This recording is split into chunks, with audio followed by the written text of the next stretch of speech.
নমস্কার, আমি মৌ।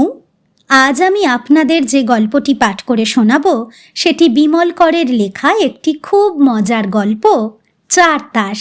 আশা করি গল্পটি আপনাদের ভালো লাগবে। আর যদি আমার গল্প পাঠ আপনাদের একটুও ভালো লেগে থাকে তাহলে অবশ্যই আমার গল্প পাঠের সঙ্গে থাকবেন। ধন্যবাদ। শুরু করছি আমার আজকের গল্প পাঠ, বিমল করের লেখা একটি খুব মজার গল্প, চার তাস। নলিন ফোনে কান রেখে সারার জন্যে অপেক্ষা করছিল। ওপারে গলার স্বর উঠতেই নলিন বলল, কি ব্যাপার? কিসের কি ব্যাপার? 9:05 থেকে 9:13 4বার ফোন তুলেছি। এতক্ষণ কার সঙ্গে কথা হচ্ছিল? দিদি কথা বলছিল। দাদার সঙ্গে নিশ্চয়? হ্যাঁ। নলিন দুমুহূর্ত চুপ, তারপর বলল, তোমার দাদাটি ভেবেছেন কি বাড়ির ফোন কি তাঁর আর তাঁর গিন্নির মৌরসি পাট্টা? আলাদা ফোন নিতে বলো, বউয়ের ঘরে থাকবে। ওপারে চাপা হাসি। নলিন বলল, হাসছ যে? দাদাকে বললে দাদা কি জবাব দেবে যদি জানতে। ওপার থেমে গিয়ে হাসতে লাগলো। যদি জানতে? নলিন বলার ভঙ্গি অনুকরণ করে ভ্যাঙালো। লহর তুলে হাসছ যে? হ্যাঁ, জানার কি আছে? শুনতে পাই। ওপারের হাসি থামল না।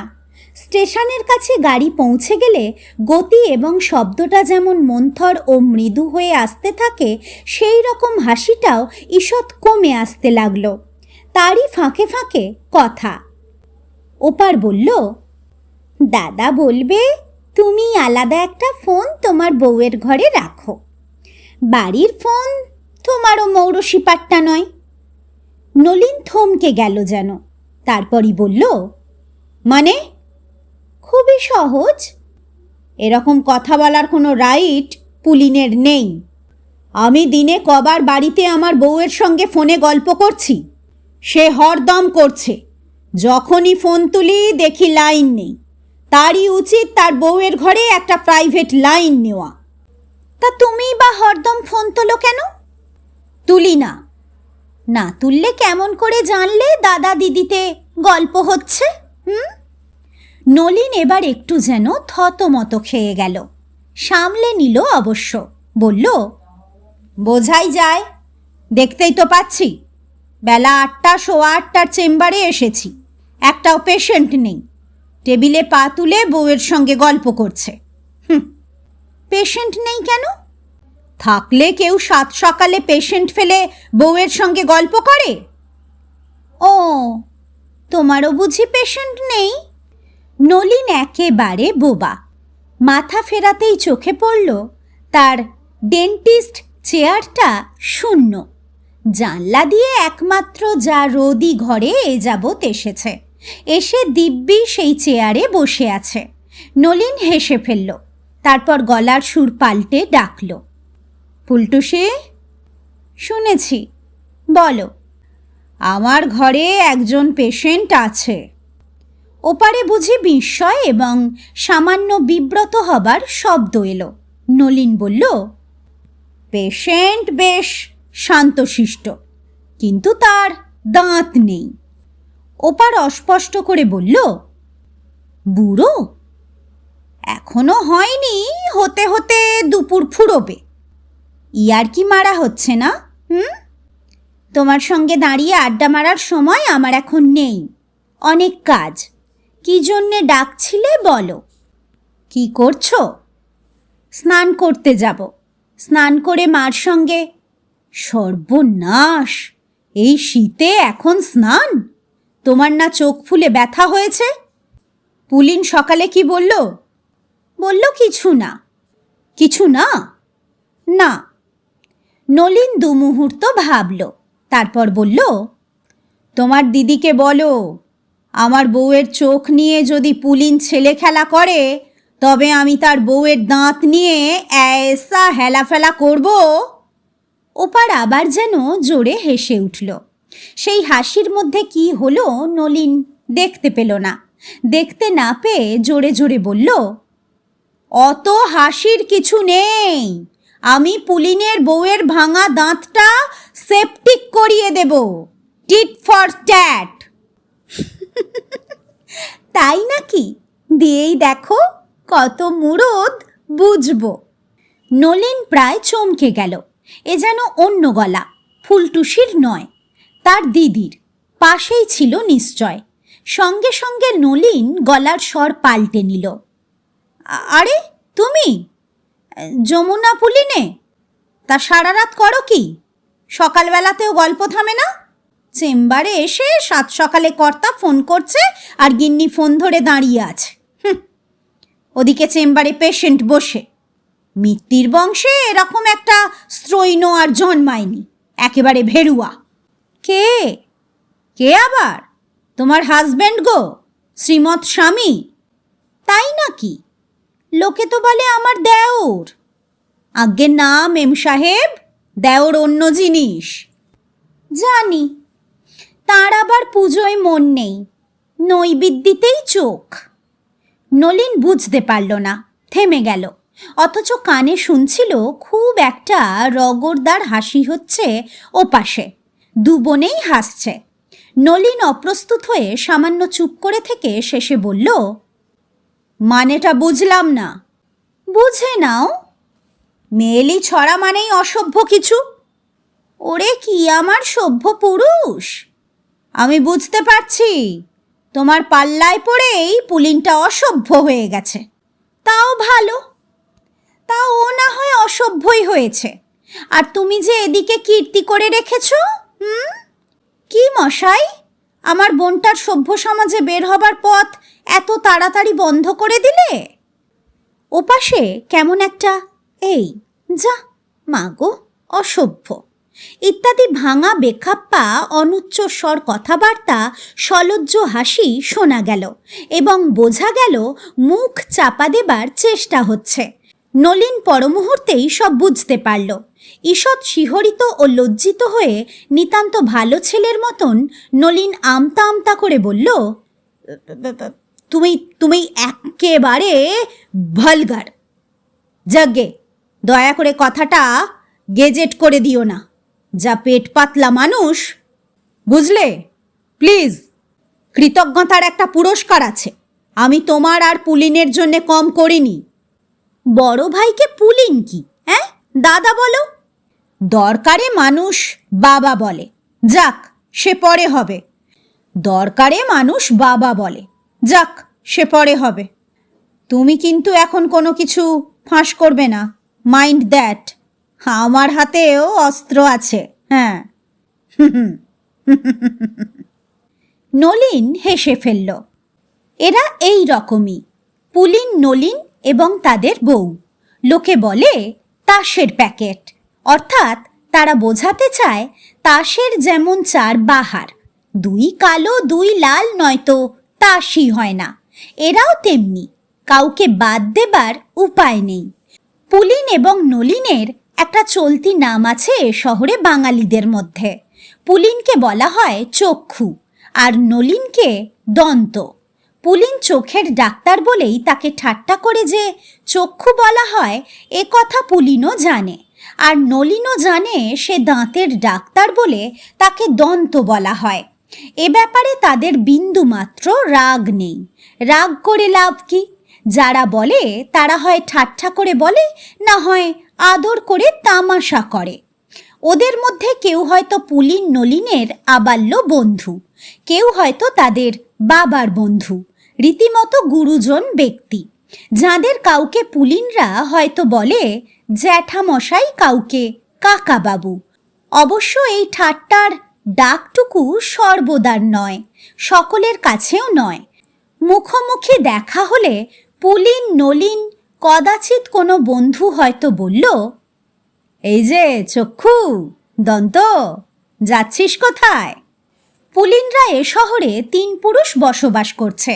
ঠাকুরদা ছিলেন সিভিল সার্জন। বিহারের যত রাজ্য ঘুরে রিটায়ার করার পর জল, বাতাস, গঙ্গা এবং গাছপালা পাহাড়ের জন্যে এখানে এসে স্থায়ীভাবে বসলেন। বাড়িঘর তৈরি হলো। ঠাকুর দাদা মারা গেলেন। বাবা অন্য কোথাও গেলেন না। এই শহরের আদালতেই ওকালতি শুরু করলেন এবং দেখতে দেখতে প্রতিষ্ঠা পেলেন। ক্ষিতীশ মিত্তির পুরো নাম ক্ষিতীশচন্দ্র মিত্র। এ শহরে একটা মানুষের মতন মানুষ ছিলেন। বেহারিদের ধারণা ছিল মিত্তির বাবুর মতন উকিল পাটনাতেও নেই, আর লালচ থাকলে উকিলবাবু পাটনায় গিয়ে লাখো টাকা কামাতেন। সাচ্চা আদমি ছিলেন উকিলবাবু। বাঙালিরা বলতো দেবতুল্য ব্যক্তি, শ্রদ্ধা ভক্তি করত, ভালোবাসত, বিপদে আপদে শরণাপন্ন হতো, অভিভাবকদের মতামতের মতন তার মতামত মান্য করত। মানুষটি ছিলেন নিরহংকার, কর্মী, আমুদে, এমনকি থিয়েটার পাগলও। ওকালতিতে তাঁর পসার ছিল হিংসে করার মতন, তবু তিনি জীবনটা নথিপত্র আদালত করে শেষ করে দিতে চাননি। দুর্গাবাড়ির পাকা ঘর, কালীবাড়ির গায়ে লাগানো লাইব্রেরি এবং স্টেজ ইত্যাদি ক্ষিতীশ মিত্তিরই করেছিলেন। এই শহরের মধ্যে কলেজ করার পেছনেও তার পরিশ্রম ছিল। এমন একজন মানুষ মাত্র 48 বছর বয়সে মারা গেলেন ভাবতেই কেমন লাগে যেন। শিবরাত্রির দিন যে মানুষ সারা রাত কর্ণার্জুনে কর্ণের পাঠ করেছেন, সেই মানুষ পরের দিন জ্বরে পড়লেন। জ্বর হু হু করে বাড়ল। 4 দিনের দিন ডাবল নিউমোনিয়ায় মারা গেলেন। বাঙালি মহল্লার লোক ক্ষিতীশ মিত্তিরের বাড়ি ঘিরে 3 দিন সমানে বসেছিল, যেন জমকে কোনো পথ দিয়েই ঢুকতে দেবে না। ছোটাছুটি, ডাক্তার ডাকাডাকি, এটা সেটা করতে বেহারিরাও পিছপা হয়নি। মনিরামের গাড়ি গিয়েছিল পাটনার সবচেয়ে বড় ডাক্তার নিয়ে আসতে। ডাক্তার আসার আগেই ক্ষিতীশ চোখ বুজে ফেললেন চিরকালের মতন। শোকটা সকলেরই গায়ে লেগেছিল। পুলিন তখন সবে কলেজে ঢুকেছে, নলিন স্কুলে। অভিভাবক বলতে শুধু তাদের মা। দিদি জামাইবাবু তো দূরে থাকে। অবশ্য পাড়ার লোক সবসময়ই কাছে ছিল। শোকের পর্বটা আস্তে আস্তে কাটল। প্রভাময়ী নিজেকে সামলে নিলেন। আইএসসি পাশ করে পুলিন চলে গেল পাটনা মেডিকেল কলেজে পড়তে। ক্ষিতীশবাবুর সেই রকম ইচ্ছে ছিল। তার বাবা ছিলেন সিভিল সার্জন। ইচ্ছে ছিল ছেলে ডাক্তারি পড়ে। ক্ষিতীশের ডাক্তারিটা তেমন পছন্দ ছিল না, তবে বাবাকে সান্ত্বনা দিয়েছিলেন, তোমার নাতি পড়বে। পুলিন পাটনা থেকে পাশ করে গেল বিলেত, চোখের বিদ্যেতে একটা ডিপ্লোমা আনার জন্যে। সেখানে থাকতে থাকতে ছোট ভাইকে নিয়ে গেল। নলিন শিখল দন্ত চিকিৎসা। পুলিন ফিরল আগে, নলিন ফিরল মাস 2-3 পরে। পুলিন নলিন অতঃপর এখানেই বসেছে। বাবা চাইতেন না। অর্থ এবং প্রতিষ্ঠার জন্যে ছেলেদের কেউ এই শহর ছেড়ে অন্য কোথাও চলে যায়। যা করার এখানে থেকেই করবে, এদের জন্যে করবে। প্রভাময়ীরও সেই রকম ইচ্ছে ছিল। শ্বশুরমশাই অনেকটা জমি জায়গা কিনে বাড়ি করেছিলেন, বাগান করেছিলেন। স্বামীর হাতে সেই বাড়ি, বাগান, জমি জায়গা আরও তকতকে হয়েছিল। ছোটোখাটো অদল বদল হয়েছিল।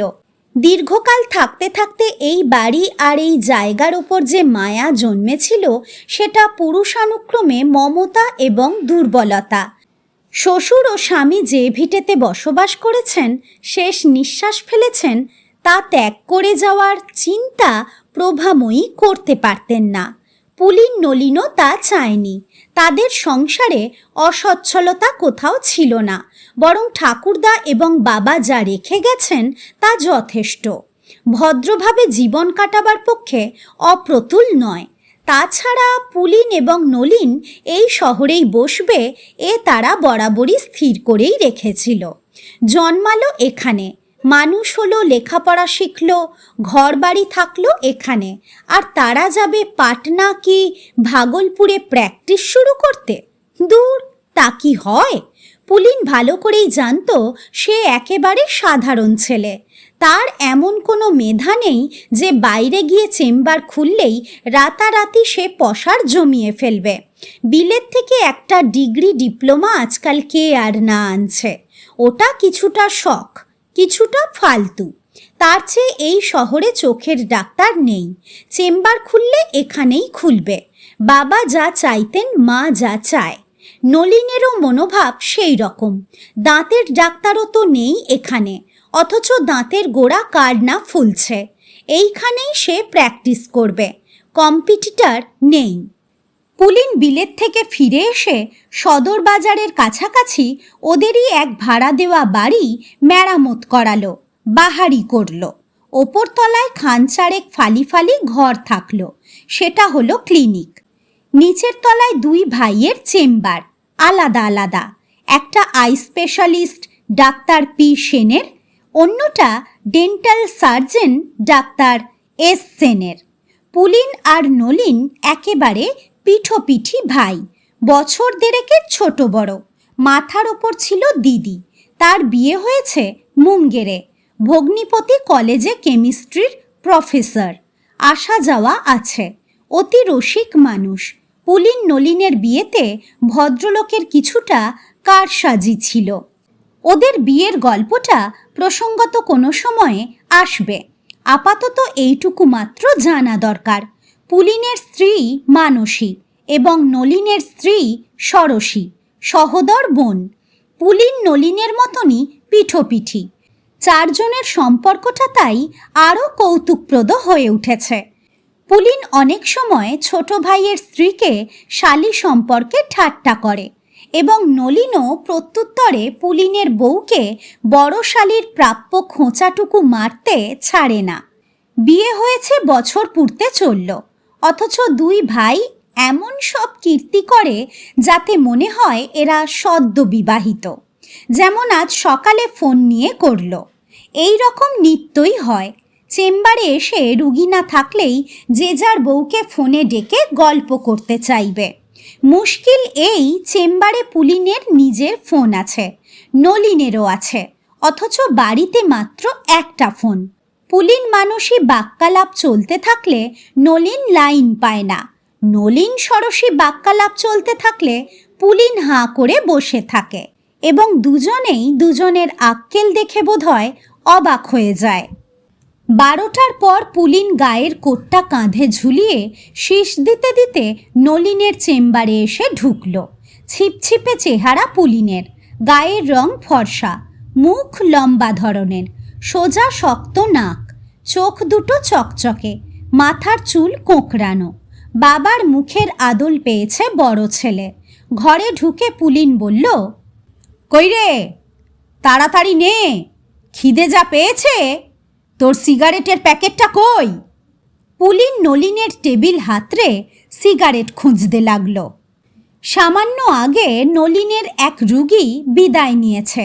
নলিন সাবানে হাত ধুয়ে তোয়ালেতে হাত মুছছিল। হাত মোছা হয়ে গেলে একপাশে রাখা স্টেরিলাইজার যন্ত্রপাতির বাক্সটা কাচের আলমারির মধ্যে সরিয়ে রাখল। নলিন বেশ গোলগাল, গায়ের রং পুলিনের চেয়েও ফর্সা। নলিনের মুখও গোল, ফোলা ফোলা গাল, নাক একটু পুরু, চোখ দুটো স্বচ্ছ ও সুন্দর, মাথায় সাবেকি ধরনের টেরি, চোখে ক্যারেট গোল্ড ফ্রেমের চশমা। নলিন হাসলে তার দাঁত দুপলক তাকিয়ে দেখার মতন। দাঁতের ডাক্তার বলেই বোধহয় নিজের দাঁত দেখিয়ে নলিন অনেক রুগীকে পরোক্ষে ঘায়েল করে। নলিনের মুখের আদলে মায়ের মুখের ছাপ আছে। পুলিন সিগারেট খুঁজে ধরিয়ে নিয়েছিল। সিগারেট ধরিয়ে টানতে টানতে কি ভেবে সে দাঁত দেখানো চেয়ারে এসে বসে পড়ল। বসে বলল, এই দেখ তো, দাঁতের ফাঁকে কোথায় একটা কাঁটা আটকে আছে, হ্যাঁ, বের করে দে। নলিন বিন্দু মাত্র গরজ দেখালো না। জানলার কাচের পাল্লা বন্ধ করে পর্দা টেনে আলো আড়াল করে দিল। পুলিন বলল, কি রে, কাঁটাটা বের করে দিলি না? নলিন তার টেবিল থেকে সিগারেটের প্যাকেট কুড়োতে কুড়োতে জবাব দিল, ওবেলা দেব, একসঙ্গে। একসঙ্গে? দুপুরে গিলতে গিয়ে আবার তো একটা কাঁটা ঢোকাবি। পুলিন ঘাড় ফিরিয়ে ভাইকে দেখছিল। এবার উঠল। পুলিন প্রায়ই খেতে গিয়ে দাঁতের ফাঁকে কাঁটা আটকে ফেলে, নাকি আটকে যায়। তার একটু তাড়াতাড়ি খাওয়ার অভ্যেস, মাছের কাঁটা বাছাও তার সহ্য হয় না। নলিন তাকে খোঁচা দিল আর কি, দিক। ক্লিনিকের বাইরে শীতের রোদে ওদের গাড়িটা দিব্যি রোদ পোয়াচ্ছে। ছোট একটা হিলম্যান, টকটকে লাল রং। পুলিন নলিন এগিয়ে গেল। চাকর চেম্বারের দরজা জানলা বন্ধ করছে, শব্দ শোনা যাচ্ছিল। গাড়িতে উঠে পুলিন বলল, শেতলদার মার ছানি কাটতে হবে, বুঝলি? নলিন অন্য পাশ দিয়ে উঠে পুলিনের পাশে বসল। কেটে ফেল। নলিন এমন সাদামাটা নিরুত্তাপ গলায় বলল যে পুলিনের মনে হলো ব্যাপারটা নলিন অবহেলার চোখে দেখছে। গাড়িতে স্টার্ট দিতে দিতে পুলিন বলল, এ তোর দাঁত তোলা নয়, সাঁড়াশি ধরে মারলাম টান, বেরিয়ে গেল জান প্রাণ। গাড়ি চলতে শুরু করলো। নলিন জবাব দিল, হাতুড়ের মতন কথা বলিস না, দাঁতের তুই কি জানিস? যা যা, দাঁতের আবার জানা। তোরা যে কত ব্লাফ দিস লোকে তো আর জানে না, জানলে কাছে ঘেঁষতো না। তোরাও ঘর অন্ধকার করে যে ম্যাজিক দেখাস তাই বা কজন জানে বল? বুদ্ধু হয়ে টাকা গুনে দিয়ে চলে যায়। রাস্তায় কে একজন হাত তুলে কিছু বলল। পুলিন মাথা নাড়ল, নলিনের কথা যেন শুনতেই পায়নি। জয়মলরামের দোকান পেরিয়ে গেল। বাজারের একটা রাস্তা এখানে এসে দুভাগে ভাগ হয়ে গেছে। পুলিন বাঁদিকে পথ নিল। ম্যাক সাহেবের বেকারি। মোটর বাইক দাঁড় করিয়ে হালদারদা কার সঙ্গে যেন গল্প করছে।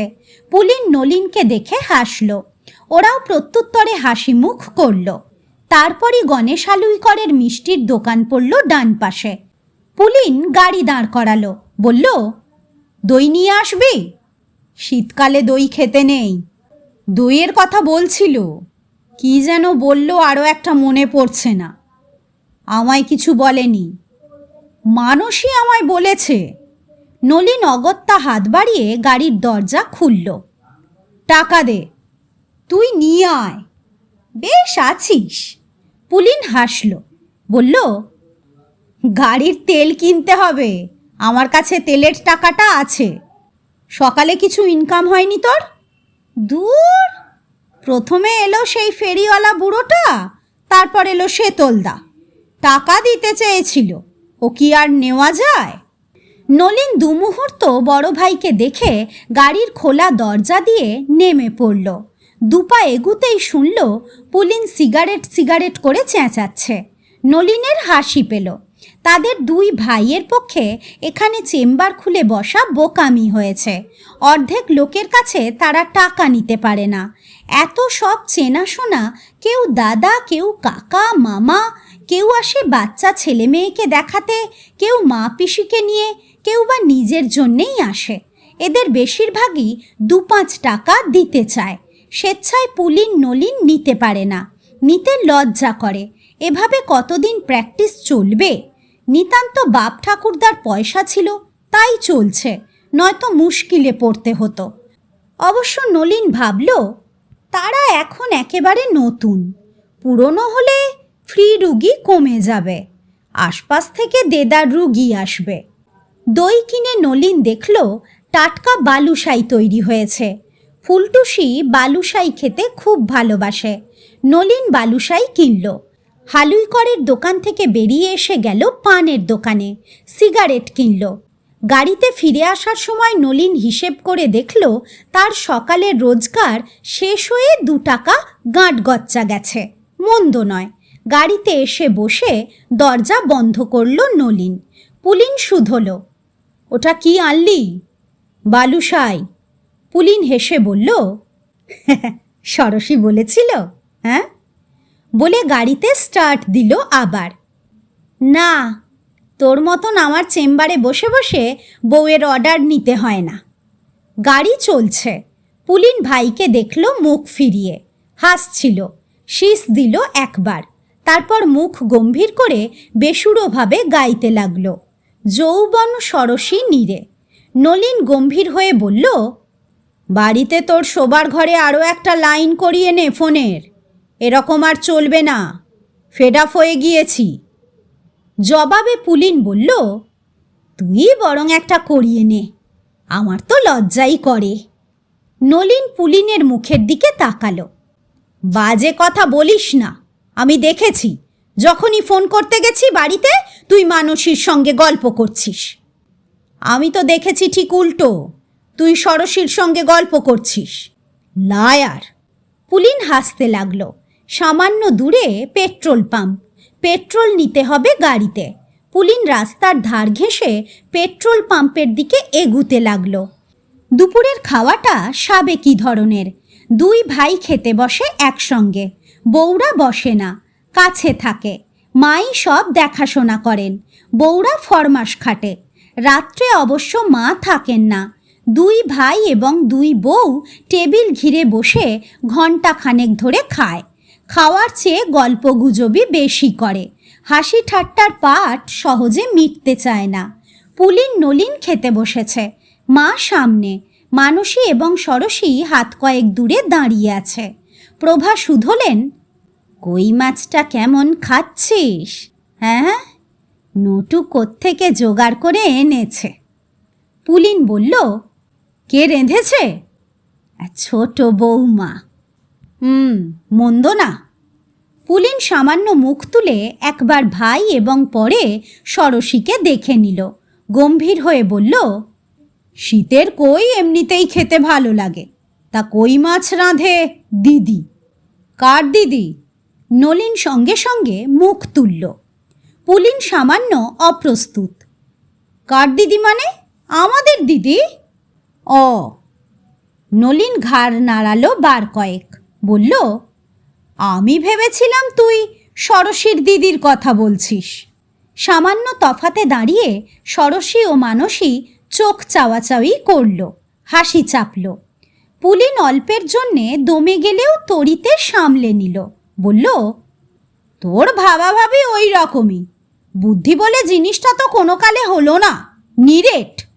তোর ব্রেনের ওয়েট কত? যতই হোক তোর চেয়ে বেশি। তাহলে ওটা ব্রেন নয়, ব্রেন গান। ষড়শী জোরেই হেসে ফেলল। মানসী ঠোঁট কামড়ে দাঁড়িয়ে হাসছিল। পুলিন মার দিকে তাকালো।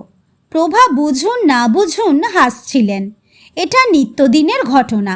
এ যদি বলে তুই গাধা, ও বলবে তুই এল্ডার গাধা।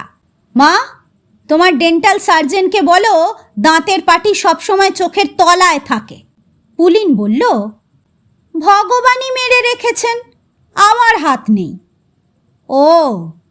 ও তোর ছোটই। প্রভা বললেন, ব্যবহার দেখে তো মনে হয় না। বড় ভাইয়ের বউকে নাম ধরে মানসী বলে, আজ তো একটা ছোট লোক। নলিন এক মনে খেয়ে যাচ্ছে, হাসিটা চোখে জড়ানো। মানসী বলল, হ্যাঁ মা, এটা আমিও বলবো। বাইরের লোকের সামনেও ও এইভাবে ডাকে। বোঝাই যায় মানসী ইচ্ছাকৃতভাবে নলিনকে খোঁচাবার চেষ্টা করছে। প্রভা কিছু বলতে যাচ্ছিলেন, তার আগেই নলিন বলল, বাইরের লোকের সামনে তোমায় কি বলে ডাকবো যদি বলো মা জননী, বলতে পারি। ষড়শী খিলখিল করে হেসে উঠল। প্রভাও হাসলেন। পুলিনও হেসে ফেলল। মানসী অপ্রস্তুত। নলিন পুলিনকে বলল, খাবার সময় বেশি কথা বলিস না, ধীরে সুস্থে কাঁটা বেছে খা। কই মাছ খাচ্ছিস তো, সামলে।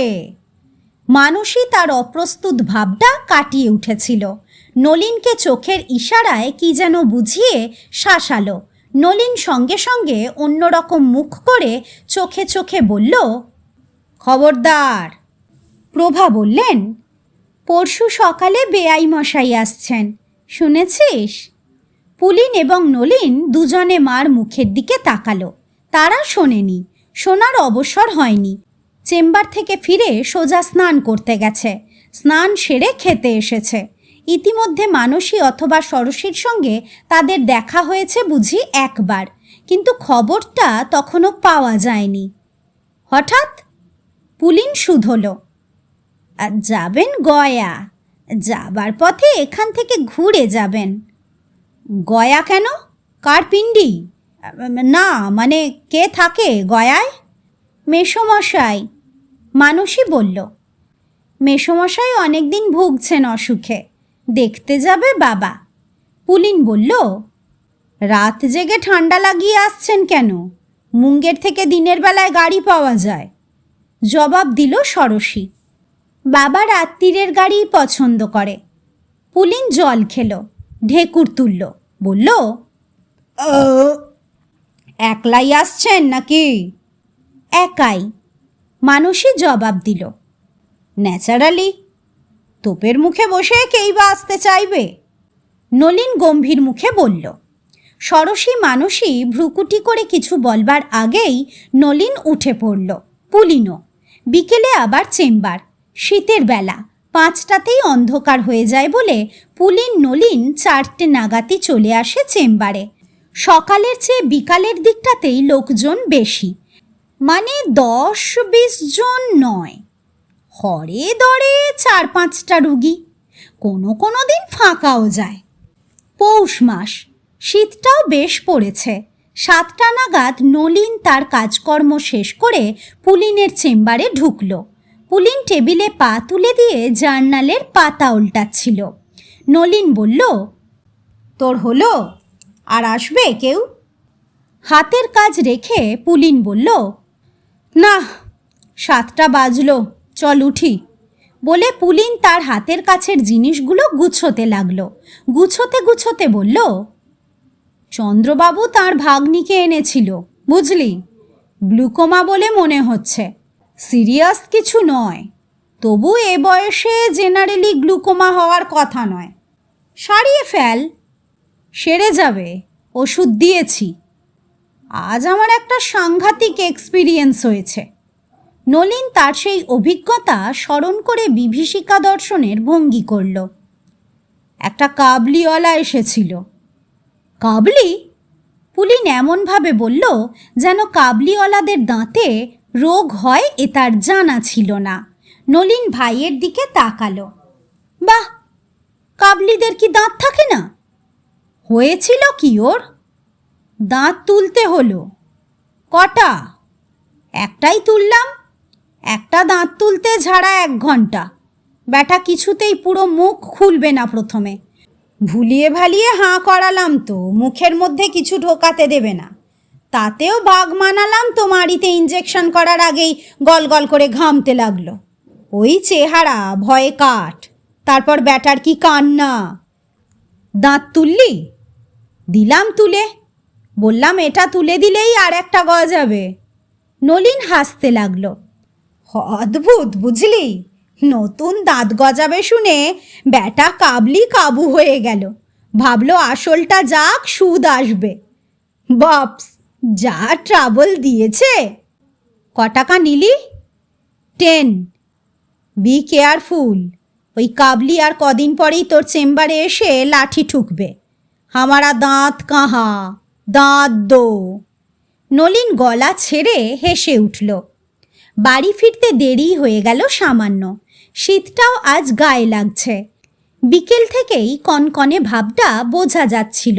শুকনো অথচ বরফকুচির মতন ঠান্ডা আস্তে আস্তে জমতে এই প্রথম রাত্রিরে শরীরে কাঁটা ধরিয়ে দেবার মতন শীতল হয়ে গেছে। নাক মুখ ঠান্ডা হয়ে যাচ্ছিল। হিম পড়ছে খুব। পুলিনের ইচ্ছে ছিল একটু খেলা হোক। বাড়ির সামনে বাগানে ঘাসের লনে তাদের ব্যাডমিন্টন কোর্ট, আলোর ব্যবস্থা আছে, নেট টাঙাবার খুঁটি আছে। প্রায় 2 ভাই 2 বউ নিয়ে র্যাকেট হাতে নেমে পড়ে। শরীর চর্চা তো বটেই, তার সঙ্গে আনন্দ চর্চাও। চায়ের পাট শেষ হলে এ সময় একবার 4 জনে বসে চা খায় ওরা। মানসী বলল, না, আজ আর খেলতে পারবো না, যা ঠান্ডা। পুলিন বলল, একটু ছোটাছুটি করলেই গা গরম হয়ে যাবে। মানসী মাথা নাড়ল। না, ষোড়শীর শরীরটাও ভালো নেই। ষোড়শী দিদির দিকে তাকালো, মুখে আতঙ্ক ও গোপন মিনতি। পুলিন বলল, কি হয়েছে? ষোড়শী অন্যদিকে তাকাবে ভেবেছিল। সে চাইছিল না তার মুখের ভাবটা দাদার চোখে পড়ে, কিন্তু ষোড়শী অন্যদিকে না তাকিয়ে সোজা নলিনের দিকে তাকালো। পুলিন কিছু বুঝতে পারল না। জবাব দিল মানসী। বলল, হয়েছে কিছু। শরীর খারাপ হবে না? বারে, ও খেলতে পারবে না, আমিও বাবা এই ঠান্ডায় বাইরে যেতে পারবো না। অগত্যা পুলিন তাস খেলার প্রস্তাবটা পারল। চলে এসো। নলিন, রাজি? ব্রিজ না ব্রে? ব্রে না, ব্রে আমি খেলবো না। ইস, সবাই মিলে আমায় হারাও। ষোড়শী ব্রে খেলতে রাজি না। তবে ব্রিজ? নলিন তাস আনতে উঠল। না, আমি তোমার পার্টনার হয়ে খেলবো না, তুমি খালি রাখবে আর চেঁচাবে। মানসী ব্রিজ খেলবে না। আমি ষোড়শীকে নিয়ে খেলবো, নলিন বলল। পুলিন বিপদ বুঝে বলল, ব্রিজটা থাক, বরং ফিস হোক, পয়সা লাগাও। নলিন আজ কাবলিওয়ালার দাঁত তুলে 10 টাকা পেয়েছে। মানসী হাঁ করে নলিনের দিকে তাকিয়ে থাকলো, তারপর সারা গা মুখ কুঁকড়ে কেমন একটা ভঙ্গি করল। ই মাগো, তুমি তুলতে পারলে? কেন, কি হয়েছে? গন্ধ, বাপ্পা, যা দুর্গন্ধ। কি করে তুমি বুঝলে দুর্গন্ধ? নাক লাগিয়ে শুকেছ? থাক, আমাকে আর শুঁকতে হবে না। মানসী ঠোঁট উল্টে গা বেরোনোর ভাব করল। পুলিন বলল, ইডিয়েট। তাস এনে সাফল করতে বসল নলিন। দুই ভাইয়ের শোবার ঘরের মাঝামাঝি একটা ঘরে তারা বসে আছে। এই ঘরটাই তাদের রাত্রের আড্ডাখানা। আসবাবপত্র মোটামুটি কিছু কম নেই। মেঝেতে মোটা গালছে পাতা, সোফা সেটটির সঙ্গে একপাশে ফরাস পাতা চৌকি, দরকার হলে দুদণ্ড কেউ গড়িয়ে নেয়। এক কোণে একটা ডোয়ার্কিনের অর্গান, বাবার আমলের। অন্য কোণে দেওয়ালে একটা হরিণের শিংওয়ালা মাথা, তার নিচে টেলিফোন। ঘরের দরজা জানলা, কাচের সারসি সবই বন্ধ, ফলে ঘরটা রীতিমতো আরামপ্রদ হয়ে উঠেছে। নলিন তাস সাফল করছে দেখে মানসী বলল, আমায় কেউ কটা টাকা ধার দাও। ষোড়শী সঙ্গে সঙ্গে পুলিনের দিকে হাত বাড়ালো। আমার সেদিনের 2 টাকা শোধ করুন। নলিন বলল, নো লোন বিজনেস, যে যার টাকা পয়সা নিয়ে এসো। বারে, আমি 2 টাকা সেদিনের পাই। সে পরে নেবে, এখন গাঁট থেকে বের করো। একই হলো, আমাদের কি আলাদা গাঁট? তোমাদের সঙ্গেই গাঁট ছড়া বাঁধা। বলে মানসী বোনের দিকে তাকিয়ে মুখ টিপে হাসল। তারপর পুলিনের দিকে তাকিয়ে বলল, দাও, আমাকেও 2 টাকা দাও। বাক্কেন মারিতাং জগৎ, নলিন মন্তব্য করল। পুলিন পকেট থেকে টাকা বের করে মানসী ও ষোড়শীকে দিল। বলল, আমার প্রথমেই 4 টাকা গচ্চা, বেশ আছো? তাস খেলা শুরু হয়ে গিয়েছিল। প্রথম দিকে তেমন একটা কলরব শোনা যায় না। গল্প গুজব এবং তাস একই সঙ্গে চলতে থাকে। তারপর ক্রমশই এদের হইচই বাড়ে। প্রভাময়ী সন্ধ্যের পর এদিকে থাকেন না, তার নিজের ঘরে নিজের কাজ নিয়ে ব্যস্ত থাকেন। অবশ্য তার কাজ বলতে জপ তপ, ধর্মগ্রন্থ পাঠ। কোনো কোনো দিন পাড়ার কোনো প্রবীণা আসে তার সঙ্গে গল্প করতে। বউদের ডাকাডাকির প্রয়োজন তার বড় একটা হয় না। তিনি এদের 4 জনের আনন্দের মাঝখানে ব্যাঘাত ঘটাতে চান না, বরং এই সময়টা নির্জনতা ও শান্তি তার পছন্দ। এক একদিন বউরা কিংবা ছেলেরা তার ঘরের পাশ দিয়ে এ সময় যেতে যেতে শুনেছে মা গুনগুন করে কীর্তন গাইছেন। প্রভার গলাটি যে এককালে অতি সুমিষ্ট ছিল তা ছেলেরা জানে, বউরাও এখন জেনে গিয়েছে। খেলা চলছিল। মানসী রাজ কপাল ভালো, জিতেই যাচ্ছে। নলিন একবার মাত্র জিতেছে। এই দানটা কাউকে আর তাস ফেলতে সময় দিল না মানসী। হুট করে প্রায় টাকা খানেক জিতে নিল। নলিন মস্ত একটা দীর্ঘশ্বাস ফেলল। তারপর মানসীর দিকে তাকিয়ে বলল, কার মুখ দেখে উঠেছিলে আজ, একটু বলবে? কেন বলবো? মানসী পয়সার হিসেব করতে করতে জবাব দিল, বললে আমাদের 2 ভাইয়ের উপকার হতো। ভোরে উঠেই সোজা চোখ বুজে তার কাছে চলে যেতাম। সে আছে, টুকটাক করা মুখ। মানসী চোখের পাতা টান করে রঙ্গ ভরে হাসল। পুলিন গম্ভীর হয়ে বলল, সেই মুখটা আমার। তুই আমার কাছে আসিস, আমি শুয়েই থাকবো। মানসী হেসে উঠল। ষোড়শী হাসতে হাসতে পুলিনকে বলল, আর আপনি নিজে যে হারছেন। নিজের মুখ নিজে নিজে তো আর দেখা যায় না, তাই। বালিশের পাশে একটা আয়না নিয়ে শুবি, নলিন জবাব দিল। চারজনেই হেসে উঠল। পুলিন সিগারেট ধরালো, ষড়শী তাস দিতে লাগলো। মানসী এবং ষড়শীর মধ্যে খুব একটা পার্থক্য নেই চেহারায়। মুখের আদল প্রায় এক। দুজনের মুখের ছাঁচি বট পাতার মতন অনেকটা। কপাল পুরন্ত, চিবুক সুডৌল। মানসীর গায়ের রং সামান্য মরা, চোখ দুটিও ঈষৎ বড়। মানসীর নাক তেমন উঁচু নয়, ষড়শীর নাক উঁচু, চোখ দুটি টলটল করছে। দুটি মুখেই প্রসন্নতা ও তৃপ্তি দেখে মনে হয় কে যেন প্রসন্নতা ও তৃপ্তির হাসির একরকম মোম ওদের মুখে মাখিয়ে এক মসৃণতা সৃষ্টি করেছে। পুলিন একটা তাস তুলে নিয়ে দেখল এবং মাথা দুলিয়ে দুলিয়ে শীষ দিল। নলিন আপত্তি জানালো, শীষ দেওয়া চলবে না। কেন কেন? পুলিন কৈফিয়ত তলব করল। মানসী এবার হাত ফেলে দেবে, তুমি ওকে জানিয়ে দিলে ওটা বেআইনি। তোমরাও ফেলে দাও। নলিন ততক্ষণে তাস টেনে নিয়ে দেখেছে। তাসটা হাতে রেখে বলল, মামার বাড়ি আর কি, চলে এসো। ষড়শী বলল, শীষ দেওয়া কিন্তু সত্যিই চলবে না, বাবা শীষ শুনলে রেগে আগুন হয়ে যায়। মানসী ও বোনকে সমর্থন করল, বলল, সত্যি শীষ দেওয়া যে কি বিশ্রী অভ্যেস তোমার, যত সব অসভ্যতা শিখেছ। পুলিন নলিনের দিকে তাকালো, তারপর মানসী ও ষড়শীর দিকে। তোমার বাবা কোন ঘরে থাকবেন? কেন? দু বোন একই সঙ্গে জানতে চাইল। সেই বুঝে ব্যবস্থা করতে হবে। উনি ওপরে থাকলে আমায় নিচে দিও। আমার নেচারের সঙ্গে কোনো সাইলেন্সার ফিট করা নেই কি না? পুলিন রঙ্গ করে বলল। মানসী ষড়শী দুজনেই ঘাড় সোজা করে বসল। মানসী বলল, গুরুজন নিয়ে তামাশা? মোটেই নয়। পুলিন মাথা নাড়ল।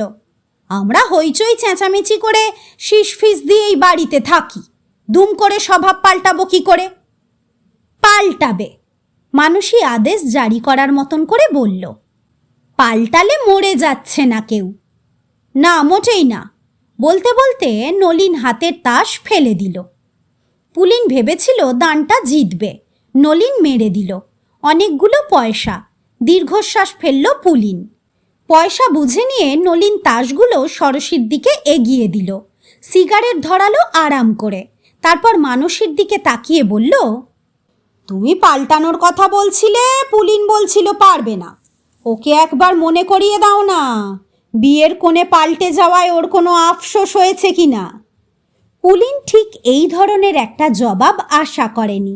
কেমন হক চকিয়ে গেল, অপ্রস্তুত সামান্য।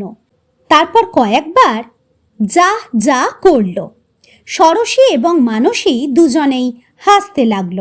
ঘটনাটা চারজনেরই জানা। কৌতুক অনুভব করতে বাধা পেল না কেউ। মুঙ্গেরে দিদির কাছে গিয়েছিল পুলিন নলিন, ষড়শীকে নয়। ষড়শীর ছবি দেখেছিল মুঙ্গেরের মহিলা সমিতির ছবিতে। দিদি সেই সমিতির পাণ্ডা। ছবি দেখে পুলিনের মনটা কেমন এলোমেলো করছিল। নলিনও বলল, এরকম একটা মেয়ে হলে বিয়ে করা যায়। নলিন মেয়ের খোঁজ করতে গিয়ে দেখল ষড়শীরা দু বোন, ষড়শী ছোট। নলিন ষড়শীর সঙ্গে আলাপ করে ফেলল। জামাইবাবু সহায় হলেন। মনে ধরে গেল ষড়শীকে। কিন্তু পুলিন, নলিন ভাইয়ের মনটা প্রথমে আঁচ করে নিল ভালো করে, গুরুতর কিছু কি না। দেখল সেসব নয়। তারপর বলল, দেখ, মুশকিলটা কি জানিস? ওরা দু বোন, ওই মেয়েটা ছোট, বড়টা আরও ফাইন। ওদের বাবা আবার একই সঙ্গে দুটোর বিয়ে দিতে চায়। তা তুই যদি ছোটটাকে করিস, আমায় বড়টাকে করতে হয়। সেটা কি ভালো দেখাবে? লোকে বলবে কি, ছোট ভাই বড় বোনকে বিয়ে করলো? তুই যদি বলিস আমি তোর জন্যে স্যাক্রিফাইস করতে পারি, নয়তো তুই বড়টাকে কর, আমি ছোটটাকে। ভেবে দেখ। পুলিন বড়র ছবি চাইল দেখতে। নলিন দেখালো। বড়র গুণগানের ব্যাখ্যা সে শুধু নিজেই করল না, জামাইবাবুকে দিয়েও করালো। পুলিনের অবশ্য অত দরকার ছিল না। মানসীকে এমনিতেই তার ভালো লেগেছিল। তাছাড়া মেয়ে দুটি তাদের বাড়ির যে যোগ্য, এ কথা দিদি বারবার বলেছে। পুলিন দিব্যি রাজি হয়ে গেল। নলিন বিয়ের পরই মানসী ষড়শীর কাছে পুলিনের মেয়ে পছন্দের গল্পটা প্রকাশ করে দিল। পুলিন ছোট ভাইয়ের ওপর চটে গিয়েছিল। একটা ইডিয়েট বলেছিল, আমি কি মেয়ে পছন্দ করেছিলুম? এমনি ঠাট্টা করে বলেছি আর তুই সেটা নিয়ে লেগে পড়লি। আসলে ইন্টারেস্ট তোর ছিল, আমার নয়। আমার তো 100% ইন্টারেস্ট ছিল, নয়তো তোর জন্যে ওই 62 মডেলের জ্যান্ত কামানের সামনে কেউ দাঁড়ায়। 62 মডেলের অর্থে 62 বছরের শ্বশুর। দেখতে দেখতে রাত হয়ে এলো, শীত যেন ঘরেও ঢুকেছে। তাসের পাট তুলে দিয়ে মানসী উঠল, হাই তুলল বড় করে, বলল, বড্ড শীত, আর নয়, চলো খেয়ে দিয়ে যে যার শুয়ে পড়ি। ষড়শীও উঠে দাঁড়ালো, তার বেশ ক্লান্তি লাগছে। পুলিন আড়মোড়া ভেঙে বলল, তোমরা বসো গে যাও, আমি একবার মার ঘর থেকে আসছি। নির্দিষ্ট দিনে বেলা 9টা নাগাদ করুণাকেতন এসে পৌঁছলেন। মেয়ে জামাইরা স্টেশনে আনতে গিয়েছিল। গাড়ির দরজা খুলে করুণাকেতন এবং তার মালপত্র নামানো হলো। দেখা গেল তার আকৃতির সঙ্গে তার বয়ে আনা হোল্ড অলের আকৃতির বিশেষ কোনো তফাত নেই। লেপ, তোষক, কম্বল, বালিশ, যাবতীয় বিছানাপত্র ঠাসা বিপুলাকায় ও খাটো মাপের হোল্ড অলটা প্ল্যাটফর্মে কোনো রকমে নামিয়ে কুলিরা হাঁ করে পদার্থটি অবলোকন করছিল এবং জামাইরা দেখছিল দুপ্রস্থ জামা জুতোর ওপর আপাত কণ্ঠাবৃত অলেস্টার শোভিত তাদের বেঁটে এবং গোলাকার শ্বশুর মশাইকে। গলায় মস্ত এক মাফলার 3 পাক জড়ানো, মাথায় কান গুটানো বাঁদর টুপি, সঙ্গে মালপত্র কিছু কম নয়, মস্ত এক সুটকেস, কপির ঝুড়ি, মিষ্টির হাঁড়ি, টিফিন কেরিয়ার, জলের কুঁজো, ছড়ি ইত্যাদি ইত্যাদি। করুণাকেতন যে বস্তুত তাঁর হোলডলের মতন নির্জীব নিরীহ নির্বাক পদার্থ নন, অবিলম্বে তা প্রকাশ পেল। মেয়ে জামাইরা প্রণাম সারতেই তিনি দণ্ডায়মান কুলিদের দিকে তাকিয়ে তার ভাঙা খসখসে গলায় চিৎকার করে ধমকে উঠলেন, খাড়া হোকার কিয়া করতা হ্যায়, পাঠা কাহা কর। তার হুঙ্কার এবং মুখভঙ্গি দেখে পাঁঠারা ঘাবড়ে গিয়ে হোলডলটা টানা হেঁচড়া করতে লাগলো। মানসী শুধল, মা কেমন আছে? যেমন থাকে। করুণাকেতন কুলিদের দেখছিলেন। বেতো ঘোড়া। বেতো ঘোড়া কে, মা না কুলিরা? ষড়শী বলল, বিজুর কলেজ খুলেছে? দরজা খুলেছে। মেয়েদের সঙ্গে কথা বলার চেয়ে কুলি তাড়ানোতেই তাঁর মনোযোগ। পুলিন বলল, আমি জিনিসপত্র গুছিয়ে নিয়ে আসছি, আপনারা এগোন। আরে না না, এ তোমার বিলেত নয়। এখানকার কুলিরা লেজি, ফাঁকিবাজ, ডাকাত। তুমি এদের সঙ্গে পারবে না। করুণাকেতনের বিলেত প্রীতি না থাক, জামাইরা বিলেত ফেরত এই অহংকার আছে। মেয়েদের বিয়েতে পাত্র অপেক্ষা পাত্রদের বিলেত ফেরতের কথাটাই তার মন টেনেছিল। তিনি এক কথায় রাজি হয়ে গিয়েছিলেন। নলিনার চোখে শ্বশুর মশাইকে দেখে নিয়ে বলল, বিলেতের কুলিরা সাহেব কুলি, এরা তো এদেশি, বেহারি টেহারি, ধরিবাজ। করুণাকেতন বললেন, কাকে বললেন, জামাইকে না কুলিদের, বোঝা মুশকিল। মেয়েরা তাদের বাবাকে বুঝিয়ে সুঝিয়ে টেনে নিয়ে চলল। পুলিন নলিন কুলিদের দিয়ে মালপত্র গোছাতে লাগলো। নলিন বলল, তোকে আসবার সময় বললাম চাকায় পাম্প দিয়ে নে, নিলি না, এবার ধরবে তো সব? আমি গাড়িতে যাচ্ছি না, তোরা চলে যা, আমি হেঁটে চেম্বারে চলে যাব। না না, সেটা বিশ্রী দেখাবে। দেখাক গে, গাড়ির চাকা খুলে মাটিতে বসে রগড়ানোর চেয়ে সেটা ভালো। চল চল, যাবার সময় চাকায় পাম্প দিয়ে নেব। তোমরা যাও, আমি ওর মধ্যে থাকছি না। শ্বশুর কি আমার একলার? হ্যাঁ, তোমারও শ্বশুর, মাইন্ড দ্যাট। নলিন যুক্তিটা অস্বীকার করতে পারল না, চুপ করে গেল। পরে প্ল্যাটফর্ম দিয়ে হেঁটে যেতে যেতে বলল, বিয়েতে আমরা এরকম একটা ফাউ পাবো জানলে বিয়েই করতাম না। করুণাকেতনের অভ্যর্থনায় কোনো ত্রুটি হলো না। নিচের তলায় তাকে মস্ত ঘর দেওয়া হয়েছিল। খাট বিছানার অভাব থাকার কথা নয়। ঘরের মধ্যেও সারাদিন রোদ, জানলার বাইরে বাগান, ঘরের সঙ্গে লাগানো কলঘর। করুণাকেতন প্রীত হলেন। প্রভাময়ী নিজেই বেআইয়ের সুখ সুবিধা স্বাচ্ছন্দ্য দেখছিলেন। তার কথা মতনই সব ব্যবস্থা হয়েছে। দোতলায় ওঠানামা করতে বুড়ো মানুষের কষ্ট হবে বিবেচনা করে নিচেই ব্যবস্থা করেছিলেন। মনে একটু শঙ্কা ও সংকোচ ছিল, বেআই মশাই এ ব্যবস্থায় ক্ষুণ্ণ হন কিনা। করুণাকেতন বিন্দুমাত্র ক্ষুণ্ণ হলেন না। বললেন তিনি একটু নিরিবিলি পছন্দ করেন। করুণাকেতনের খাবার সময় মেয়েরা কাছে থাকলেও প্রভাময়ী নিজেই দেখাশোনা করলেন। কুটুম মানুষ, ব্যবস্থার কোনো রকম ত্রুটি সুখ সুবিধের স্বল্পতা প্রভাময়ী রাখেননি। দেখলেন করুণাকেতন ভোজন বিষয়ে অসংযমী, খেতে ভালোবাসেন, খাওয়ার গল্প করতে ভালোবাসেন। একসময় হাকিম ছিলেন, ঘুরেছেন নানা জায়গায়। কোথায় কোন খাদ্যটা পাওয়া যায়, তার স্বাদ কেমন, দাম কত, এসবও নখদর্পণে। আমার হাই ব্লাড প্রেশার, করুণাকেতন নিজেই বললেন। বেশ হাই। আমার ফ্রেন্ড বলাই ডাক্তার বলে খাওয়া কমাতে। আমি বলি ওসব বুজরু কি, খাওয়া কমালে প্রেশার কমে না। তোমার তো বাবু এই দুটো আহার, তোমার প্রেশার বেড়ে যাচ্ছে কেন? বলাই জবাব দিতে পারে না, বলে বয়স। আরে বয়সে যা তা হবেই। মাথার চুল পাকবে, দাঁত পড়বে, ঘুম হবে না। বয়সে যদি ব্লাড প্রেশার বাড়বে, তা বলে খাবো না? মরবো ভেবে খাওয়া বন্ধ রাখা আমার কুষ্ঠিতে লেখেনি। প্রভাময়ী প্রতিবাদ করলেন না, করা উচিত নয়। বললেন, তা তো ঠিকই। দুপুরে করুণাকেতন বেশ একটা ঘুম দিলেন। ঘুম থেকে উঠেই বিপত্তিটা দেখলেন। মুখ ধুয়ে অভ্যাস মতন আয়নার সামনে দাঁড়িয়ে বিরল কেশ মাথাটি আঁচড়াতে গিয়ে লক্ষ্য করলেন ডান চোখটা একটু লাল।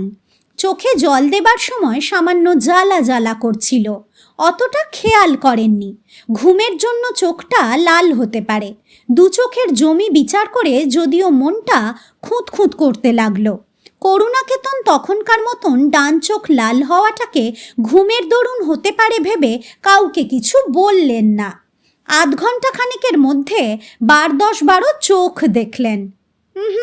লাল ভাবটা কাটছে না। মানুষই চা এনেছিল। চা খাবার সময় মেয়েকে বললেন, আমার ডান চোখটা দেখ তো।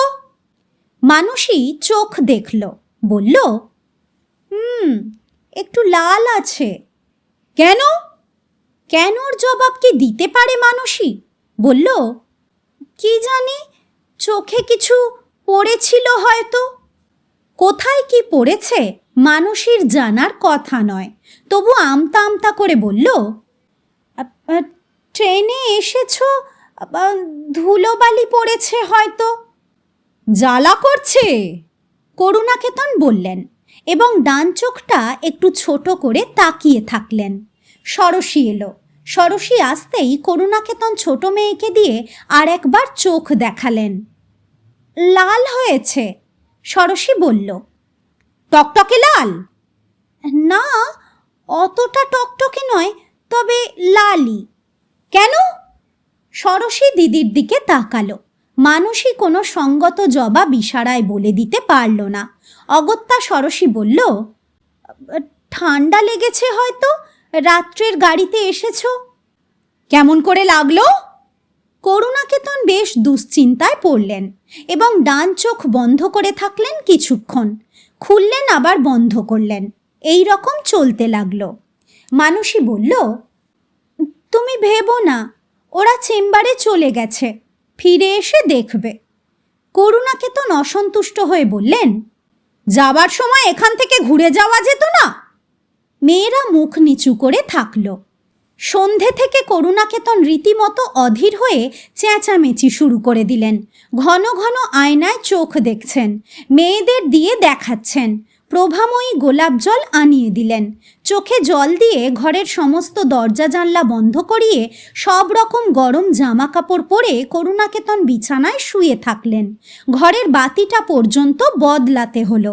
মানসী স্বামীকে ফোন করল, একটু তাড়াতাড়ি বাড়ি ফেরার চেষ্টা করো, বাবার ডান চোখটা লাল হয়েছে, বড্ড অধীর মানুষ তো, চেঁচামেচি করছেন। চোখ লাল খুব? না না, ডান চোখ অল্প। অত চোখ লাল করলে একটু ওরকম হয়। পুলিন ঠাট্টা করে বলল, তামাশা করো না, আমার বাবা তোমারও শ্বশুর। সে আর বলতে। ঠিক আছে, আমরা আধ ঘন্টা খানেকের মধ্যেই ফিরব। বাড়ি ফিরে পুলিন নলিন অবাক। করুণাকেতনের ঘরের আবহাওয়া যেন হাসপাতালের কেবিনের মতন করে ফেলা হয়েছে।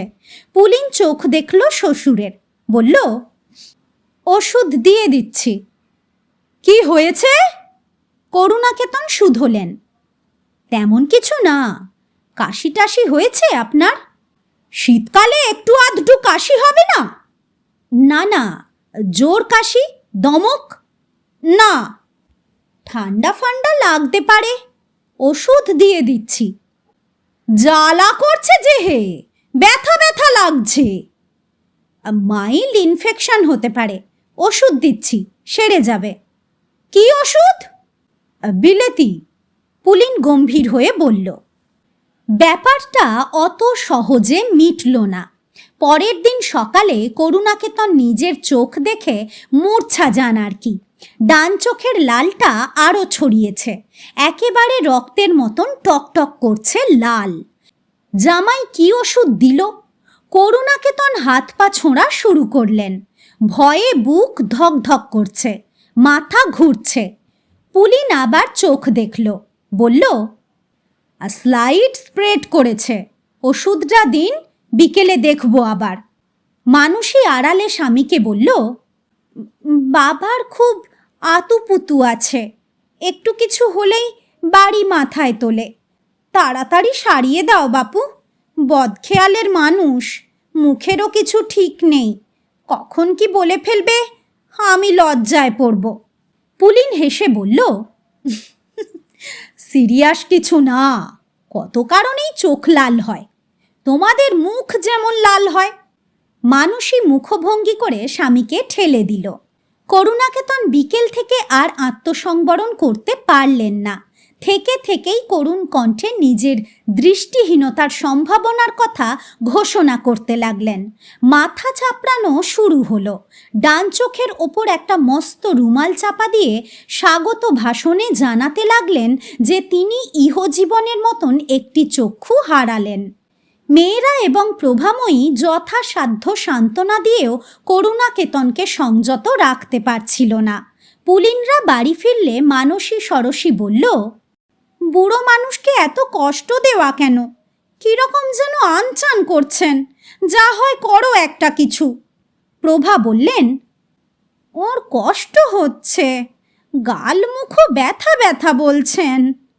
পুলিন বলল, আর চোখ উঠলেও 2-4 দিন কষ্ট হয়, তা কি করা যাবে? এমন কিছু হয়নি যার জন্যে এত ব্যস্ত হচ্ছ। আজ একটা অয়েন্টমেন্ট এনেছি, রাত্রে লাগান, কাল দেখব ভালো করে। পরের দিন পুলিন নানা রকম যন্ত্রপাতি এনে ভালো করে দেখল শ্বশুরকে। দেখতে কি দেন করুণাকেতন? সোজা তাকাতে বললে বাঁকা তাকান, চোখের পাতা ছুঁতে গেলে ধমকে দুপা সরিয়ে দেন। ইতিমধ্যে একটা গগলস তাঁর চোখে উঠেছে। চোখের সঙ্গে গাল গলারও যন্ত্রণা শুরু হয়েছিল। মাড়ি ফুলেছে দাঁতের। পুলিন কোনো হদিশ করতে পারল না। তার যাবতীয় জ্ঞান বলছিল চোখের কোথাও কিছু হয়নি। অথচ পুলিন নলিনকে বলল, তুই একবার দাঁতটা দেখ। নলিন দাঁত দেখল এবং গোটা কয়েক ওষুধপত্র এনে দিল। কুলকুচো করুন, এই পেন্টটা দিনে 4 বার, ট্যাবলেটটা খাবার পর 2টো করে। কিছুতেই কিছু না। যদি বা একটু কমেও থাকে করুণাকেতনকে দেখে তা বোঝার উপায় নেই। তার মেজাজ এবার চড়ায় উঠে গেছে, কোনো কিছু পরোয়া করছেন না। মেয়ে জামাই বলে কোনো সংকোচ নেই। প্রভাময়ীর ওপরই যেটুকু প্রসন্ন আছেন এখন পর্যন্ত। মানুষই মাথা ধুইয়ে দিচ্ছিল, সরসী সুজির পায়েস ওভালটিন এনে গুছিয়ে রাখছিল বিছানার কাছের টেবিলে। করুণাকেতন বললেন, আমি কিছু খাবো না, বিজুকে তার করে দাও, সে এসে আমায় নিয়ে যাক, আমি এখানে থাকবো না। মেয়েদের মুখ লাল হয়ে উঠল, তারপর যেন কালশিটে ধরে গেল। মানসী বলল, তুমি এত অধীর হয়ে পড়ছো কেন? এরা তো দেখছে। কারা? তোমার জামাইরা। মানসী রাগ করে বলল। ওরা জামাই না কসাই? সরসীর চোখে জল এলো, বলল, ডাক্তার তো, বিলেত ফেরত। বাজে কথা, ওরা বিলেতে গিয়ে আড্ডা মেরেছে, জাল ডিপ্লোমা টাকা দিয়ে বাগিয়ে এনেছে, চিট, ঘোড়ার ডাক্তার ওরা, বুঝলে, বাঁদর। সরসী আর কথা বলল না, ঘর ছেড়ে চলে গেল। মানসীও চলে যেত, তবু গেল না। সে বড়, বলল, বিজুকে তার করতে হবে না, মা কি ভাববেন আমি দেখছি। তুমি আমার কোনটা দেখবে? বিয়ে করে পর হয়ে গেছো, বাপ মরছে মরুক, তোমরা তোমাদের বরের আত্মসম্মান দেখছো। মানসীর গলা ক্ষোভে বন্ধ হয়ে গেল। দুপুরে পুলিন নলিন বাড়ি ফিরতেই দুই বোন ঝাঁপিয়ে পড়ল। করছো কি তোমরা? কিছু না করে 4টে দিন বুড়ো মানুষটাকে অযথা যন্ত্রণা দিচ্ছ। মনে রেখো, আমাদের বাবা। তোমরা কেমন ওর জামাই? কি শিখে এসেছো বিলেতে? রোগ যদি সামান্যই হয় তবে সারছে না কেন? ঘুম নেই, খাওয়া নেই, বুড়ো মানুষ 4 দিনে কতটা কাহিল হয়েছে দেখতে পাচ্ছ না? ডাক্তার না হাতি। পুলিন বলল, ঠিক আছে, আজ বিকেলে আমাদের শঙ্কর মামাকে ডাকি, একবার দেখে যান, ওর ওপিনিয়ন নেওয়া হোক। শঙ্করবাবু প্রবীণ লোক, এ শহরের সেরা ডাক্তার। এলেন, দেখলেন যত্ন করে, বললেন, তেমন কোনো গণ্ডগোল তো দেখতে পাচ্ছি না, প্রেশারটা বেশ হাই, ব্লাড টেস্ট করতে পারি, তবে দরকার কি? চোখ দাঁতের ব্যাপারে তোমরাই তো আছো, আমি আর কি করব? প্রেশারের জন্যে একটা ট্যাবলেট দাও। রাত্রে পুলিন নলিনকে বলল, কমপ্লেনটা দাঁতের হতে পারে, চোখে সেপটিক ফোকাস পড়েছে, তুই দাঁতের ট্রিটমেন্ট কর। নলিন বলল, দাঁতে যা করার আমি করছি, তুমি চোখ সামলাও। হেমারের চোখে হয়েছে, দাঁতে নয়। আহা, কিন্তু সেটা তো দাঁতের জন্যে হতে পারে, পারে তো অনেক কিছুই। তুই একটা আস্ত ইডিয়েট, কিচ্ছু জানিস না, কোনো কিছু শিখিসনি, পড়িসনি। তুমি আমার সাবজেক্টে কথা বলতে এসো না, I know better than you. তুমি চোখ সামলাও, আমি দাঁত সামলাবো, দাঁতে মস্ত একটা কিচ্ছু হয়নি। ননসেন্স, রেসপন্সিবিলিটি বলে কিছু নেই তোর, বোগাস। তোর এত এবিলিটি সে তো দেখতেই পাচ্ছি। শোবার ঘরে মানসী বলল, করছো কি তোমরা? বাবার স্বভাব তো জানো না, এখন ঘরে বসে গালাগাল দিচ্ছে, এরপর সকলের সামনে যাচ্ছে তাই করবে। মার কানে যদি যায় কেলেঙ্কারি। পুলিন চিন্তিত মুখ করে বলল, ব্যাপার কি জানো, চোখের ব্যাপারে একটা মাইনার কিছু করতে পারি, কিন্তু ওই রকম হাই ব্লাড প্রেশার, সাহস হয় না। বুড়ো মানুষ, তাই শ্বশুর, তার ওপর রিস্ক, যদি কিছু একটা হয়, আপদ বিপদ। মানুষই আঁতকে উঠল। সর্বনাশ, হিত করতে বিপরীত কিছু একটা হয়ে যাক, তারপর লোকে বলবে বড় জামাই শ্বশুরকে মারল, মুখ দেখাবার উপায় থাকবে না, ছি ছি করবে সকলে। তাছাড়া বরাবরের মতন একটা দাগ থেকে যাবে, বদনাম, অপযশ, খুঁত। স্বামীর ডাক্তারিতেও নিন্দে উঠবে। যে ডাক্তার নিজের শ্বশুর মারে তার কাছে কোন রোগী আসবে গো? মানুষই পুলিনকে আঁকড়ে ধরল, বলল, সর্বনাশ, না না, ওসব তোমার করতে হবে না, খুনের দায়ে পড়বে নাকি? দরকার নেই আগ বাড়িয়ে বিপদ ডেকে, যা করার অন্যে করুক। নলিন দাঁতটা তুলে দিলেই আমার মনে হচ্ছে সব সেরে যাবে। তবে কি, ঠাকুরপোই যা করার করুক, তোমার দালালি করতে হবে না, ওই নম নম করে থাকো। লোশান টোশান পর্যন্ত দাও, তার বেশি নয়। ষড়শী নলিনের মধ্যেও কথাটা খোলাখুলি হয়ে গেল। নলিন বলল, একটা দাঁত তো ডেঞ্জারাস হয়ে রয়েছে, তুলে দিতে পারি, তুলতে অসুবিধে নেই, কিন্তু যেরকম হাই ব্লাড প্রেশার, তুলতে গিয়ে কোনো রকম বেকায়দা কিছু হয়ে যাক, ক্লট ফ্লট হয়ে যাক একটা, তারপর দম করে তোমার বাবা স্বর্গলাভ করুন, ববস, ওই রকম রুগীর চিকিৎসা? ষড়শী শিহরিত হলো। বলো কি, এত কাণ্ড ভেতরে? না বাবা, দাঁত তুলে দরকার নেই, বলা কি যায় বিপদের কথা?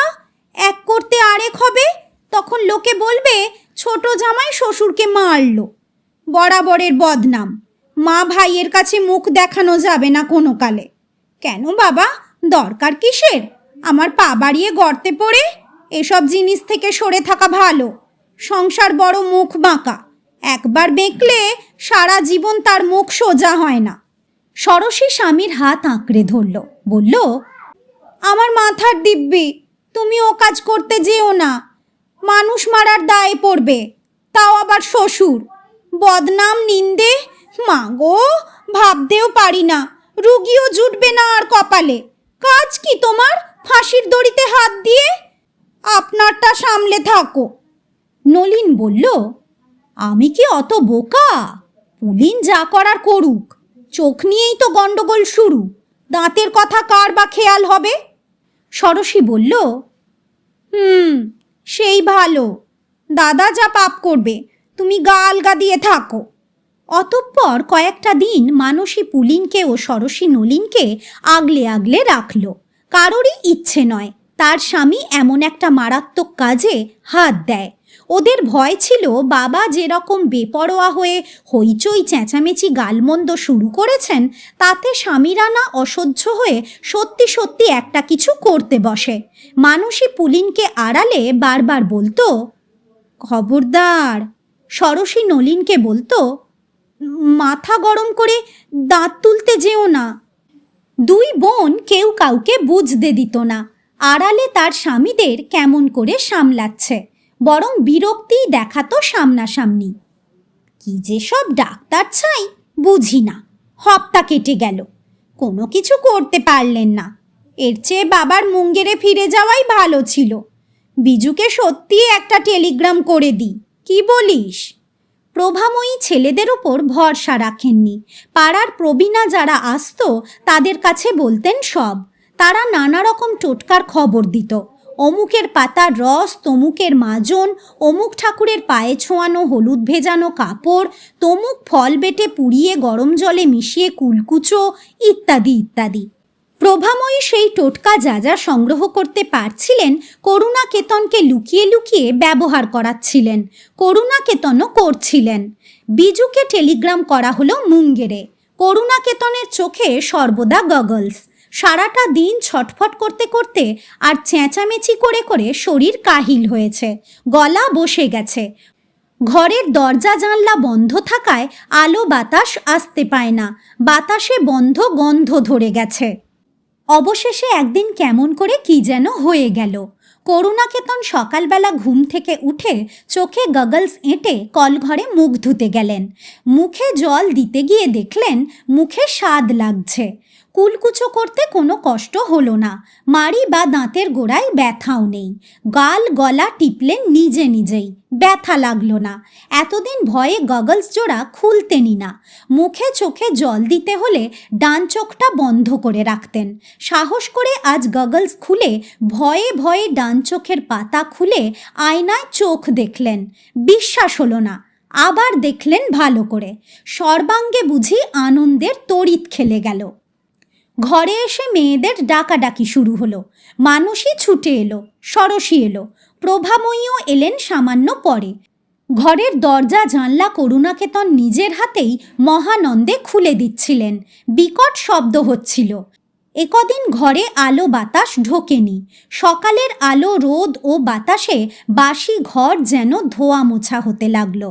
করুণাকেতন মানসীকে বললেন, দেখ, চোখটা দেখ একবার। মানসী দেখল, চোখের কোথাও লালের চিহ্ন পর্যন্ত নেই। বলল, লাল নেই কোথাও, পরিষ্কার, একেবারে সাদা। ষড়শীকে দিয়েও চোখটা দেখালেন একবার। ষড়শী দেখল, বলল, কিছু নেই কোথাও, সেরে গেছে। করুণাকেতন এবার দাঁত দেখলেন, না, তার সেই মাড়ির গোড়া আর ফুলে নেই, সাদাটে দাগ ধরে নেই ব্যথার জায়গাটাতে। করুণাকেতন ঘরের মধ্যে নাচতে লাগলেন যেন। প্রভাময়ী স্বস্তির নিঃশ্বাস ফেলে হাসলেন। পুলিন নলিন এতক্ষণ ভয়ে ভয়ে আসেনি, চেম্বারে যাবার জন্যে তৈরি হচ্ছিল। তারাও এলো। করুণাকেতন পুলিনের দিকে তাকিয়ে অতিশয় গম্ভীর হয়ে গেলেন এবং নলিনকে হাতের ইশারায় কাছে আসতে বারণ করলেন। প্রভাময়ী কিছু বলতে যাচ্ছিলেন, বাধা দিয়ে করুণাকেতন কোনো রকম তোয়াক্কা না করে বললেন, ছেলেদের বলুন, ডিসপেন্সারি তুলে দিয়ে আপনার কাছে টোটকা শিখুক। ওয়ার্থলেস, ওই দুটোই সমান, কিচ্ছু জানে না, হাতুড়ে। পুলিন নলিন মুখ চাওয়াচাই করল। মানসী ষড়শীকে দেখল একবার আর চোখে। বউরা কেউই লজ্জিত নয়, মুখে চোখে রাগের ভাবও দেখা যাচ্ছে না। পুলিন কোনো রকমে বলল, আপনি টোটকা করেছিলেন? করুণাকেতন প্রায় ভেঙিয়ে উঠে জবাব দিলেন, না, করব না, তোমাদের জন্যে বসে থাকবো, কবে আমায় অন্ধ করো না। নলিন বলল, আমাদের বলা উচিত ছিল। মাথা দুলিয়ে দুলিয়ে করুণাকেতন জবাবে বললেন, কেন? আপনারা কে? আপনাদের কেরামতি কত তা আমার জানা আছে, যত সব পেন্টুল ডাক্তার। পুলিন নলিন মুখ লাল করে বেরিয়ে গেল। একটা দিন অপেক্ষা করে করুণাকেতন গয়ার গাড়িতে উঠলেন, যথারীতি সাজ পোশাক ও মালপত্র সমেত। মেয়ে জামাইরা স্টেশনে তুলে দিতে এসেছিল। গাড়ি ছাড়ার আগে করুণাকেতন জানলা দিয়ে মুখ বাড়িয়ে জামাইদের বললেন, কিছু মনে করো না, বুড়ো মানুষ, দু চারটে কটু কথা বলেছি। দেখো হে, আমি দেখলাম তোমাদের একটু টোটকাও শিখে রাখা দরকার। দেশি জিনিসটা ফেলনা নয়, বিলেতিটা বাইরে দেখাবে, দেশিটা আন্ডার হ্যান্ড। দুই জামাই একই সঙ্গে মাথা নেড়ে বলল, যে আজ্ঞে। তারপর করুণাকেতন মানসীকে বললেন, তোদের শাশুড়িকে বলবি নাতিকে যেন কানের ডাক্তার করে, ওটাই যা বাকি। মানসী ঠোঁট কামড়ে হাসি চেপে ষড়শীর দিকে তাকালো। গাড়ি ছেড়ে দিল এবং দেখতে দেখতে করুণাকেতনের মুখ অদৃশ্য হয়ে গেল। পুলিন নলিন হাঁপ ছাড়ল। নলিন বলল, ভাবস। পুলিন বলল, উন্মাদ একেবারে। মানসী হাঁটতে হাঁটতে বলল, তোমাদের ক্ষমতায় কুলোলো না, এখন তো আমাদের বাবাকে উন্মাদ বলবেই। ষড়শী বলল, লজ্জা করা উচিত। পুলিন প্ল্যাটফর্মের উপর দাঁড়িয়ে পড়ল, বলল, সারাবার কি ছিল?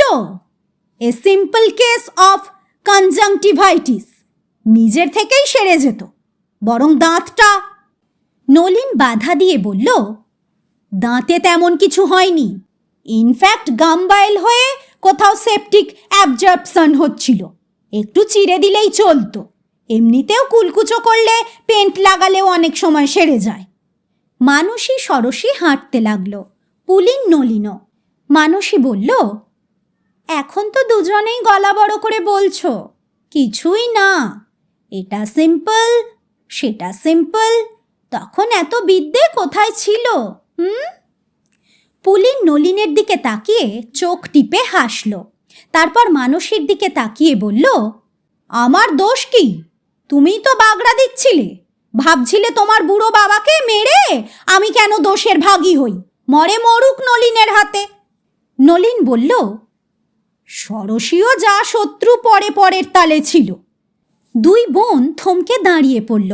কেমন সব মানুষ দেখছো, দুম করে সব বলে দিল। লজ্জায় মরে আর কি দুবনে। ছি ছি, মাথা কাটা যাচ্ছে যেন। চটে গিয়ে মানসী বলল, বাহ, এখন আমরা? তুমি তুমি যে তখন বললে ভয়ের ব্যাপার আছে। ষড়শী ও নলিনকে আক্রমণ করলো। তুমি না বলেছিলে এটা আছে ওটা আছে, দাঁত তুলতে গেলে অঘটন ঘটতে পারে। নলিন পুলিনের দিকে তাকালো। পুলিন চোখ টিপল। দুজনে চোরা হাসি হাসল। তারপর নলিন বলল, ও আমরা বলেই থাকি, মানে ইচ্ছে করেই বলেছি। কেন কেন? দুই বোন দুই স্বামীর হাত ধরে টান মারল। পুলিন নিশ্চিন্ত গলায় বলল, না মানে এরকম কিছু না বললে তোমার বাবা আর তোমাদের উপদ্রব থেকে রেহাই পাওয়া যেত না। বাবা যা দৌড়াত্ম! মানুষই পুলিনের গায়ে জোর একটা ঠেলা মারল। অসভ্য কোথাকার! নলিন বলল, তোমাদের বাবা হতে পারে, কিন্তু আমাদের কাছে যে ওই বাবাটি বাঘ। ষড়শী নলিনের পিঠে এক কিল বসিয়ে দিল। পুলিন ওভারব্রিজের সিঁড়ি উঠতে উঠতে শীষ দিচ্ছিল। নলিন হাসছিল। দুই বোনে পাশাপাশি ওভারব্রিজের সিঁড়ি উঠছিল। মানসী বলল, দেখ, বাবা তো সব সময় চোখে গগলস দিয়ে থাকতো, না হয় ডান চোখটা রুমাল দিয়ে ঢেকে রাখত। আমার মনে হয় অনেক আগেই চোখ সেরে গিয়েছিল। দেখতে তো দেয়নি আমাদের, নিজেও দেখতো না ভয়ে। ষড়শী মাথা নাড়ল। হয়তো তাই। বলল, দাঁতের ব্যথাও ছিল না বুঝলি, আতঙ্কে ওই রকম করতো। গালে ব্যথা হলে অত চেঁচামেচি কি মানুষ করতে পারে? শক্ত টোস্টি বা খেত কি করে? মানুষই মাথা নাড়ল। ঠিক। তারপর দু বোনেই সিঁড়ি উঠতে উঠতে খিলখিল করে হেসে উঠল।